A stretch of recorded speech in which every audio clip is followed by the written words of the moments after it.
Chicken मी स्वच्छ धुवून घेतलेलं आहे। यामध्ये हळद मीठ घालू आणि मिक्स करून 10 मिनिटांसाठी मुरत ठेवू।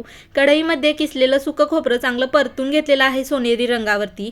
आता हे काढून घेऊ आणि याच कढईमध्ये थोडंसं तेल घालून उभा चिरलेला कांदा, उभा चिरलेला टोमॅटो, आलं लसूण, अर्धा चमचा जिरं आणि बारीक चिरलेली कोथिंबीर घालू। थोडं परतून घेऊ आणि थंड झाल्यानंतर बारीक असं वाटण तयार करून घेऊ। चिकनचा रस्सा करण्यासाठी भांड्यामध्ये तेल घेतलेलं आहे। तेल गरम झाल्यानंतर तयार केलेलं वाटण घालू। त्याचबरोबर घरगुती कांदा लसूण मसाला, गरम मसाला आणि धणा पावडर घालू। वाटण चांगलं परतून घेतलेलं आहे। थोडंसं पाणी घालून वाटण पुन्हा तेल सुटेपर्यंत परतून घ्यायचं आहे। आता यामध्ये हळद मीठ लावलेलं चिकन घालू आणि चिकन 4 ते 5 मिनिटं मसाल्यामध्ये किंवा वाटणामध्ये परतून घ्यायचं आहे।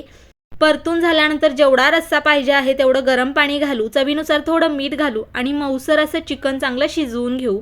तर मस्त झणझणीत असा चिकनचा रस्सा तयार झालेला आहे।